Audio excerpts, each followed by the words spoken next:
So, Tony, what do you got going, man? Dude, I got an interesting deal. So, got this seller on the phone, and um, he owes 122 grand at 3.47% a VA loan. Okay. The house as it sits, this is in Cleveland, Tennessee, outside of Chattanooga. The house as it sits is probably worth like 225. It's probably got an ARV of like the low 300s, but would need, 60 grand worth of work. Okay. He's 90 years old. He's got 11,000 in arrears, pre foreclosure guy. He can't pay the 11,000, so he's scared he's going to lose his house. His thing was, hey, I just want to stay in this house till I die, and I don't want to sell it and have to move, right? So we get him on the phone, and he's telling us all his problems and all this, and we look it up. All right, 122, 11,000 in arrears to stay in it. His PITI is only 890. This house should rent. It would need to be cleaned up. Let's call it 15 grand worth of paint and some flooring. But it would rent for probably 2,200 a month. Wow. Okay. So here's what we did. We just locked it up and told them, hey, we'll just sub-2 the mortgage and we'll pay the arrears. And he wanted $4 grand for a new pickup truck. So we're all into the deal for 15 grand to take over 122,000 at 3.47%, with the caveat of he's going to stay in there only paying his PITI until he dies or goes in a nursing home. Okay. So, you're playing the long game, are you? Yeah. Well, I don't know how long it is. The guy's 90 years old in a wheelchair. But anyway, I just could, that was his biggest thing. He's like, listen, it's either going to get foreclosed on because I can't pay this, and I don't give a shit, or we need to figure something else out. His only thing was, I just want to stay in here and I can only afford the 890. So I thought, man, if we could, if I got a spare 15 grand laying around to get a house and keep it for however many months or years, where it's already got, 100 grand of equity in it and a ton of potential, it's like, why not just park the money for a little bit, help this guy out, and I'd look at it. I'd look at it all day long. Because you got 100 grand worth of equity, if not more. So fuck yeah, I'd look at it all day long. Yeah. Play the long game. Of course, I play long games anyway, so I'd look at that anyhow, and you're going to get the return on the money.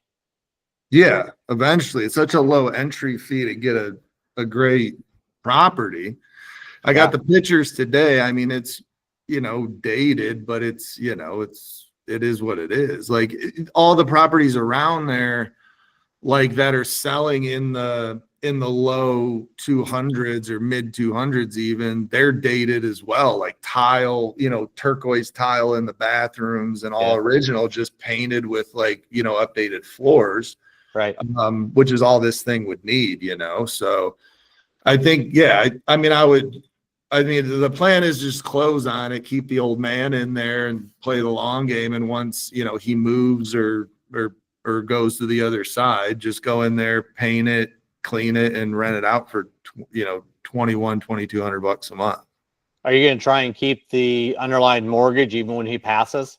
Well, that's why I'm on this call, John, because what do we do there? I'd keep it going as long you usually don't have a problem. I'd turn around. Looks like Justin just shared his calculator there with us. Well, what happens when he passes away? Is there a clause that the loan gets something? Nope. Nope. Unless family member notifies the mortgage companies usually don't care. As long as they're getting their interest, they don't give a fuck. So keep rocking and rolling. Worst case scenario, gets called and you have to do a DSCR loan. Okay. It's still going to cash flow. Yeah. with the amount of equity you have in it. So it's a win-win. I mean, and I look at all the scenarios like that. If it does get called for some reason, can I still get out of it and make it work? Well, frick, run the numbers real quick. Let me clear this out. So you're into it for 37-ish? Yeah. 137, and that clears out. And let's say worst case scenario, it's at 8%. And oops, I don't want a balloon. Yeah, your PI payment goes to $1,005. So you still got a cash flowing property all day long, even if you have to do a DSCR loan on it.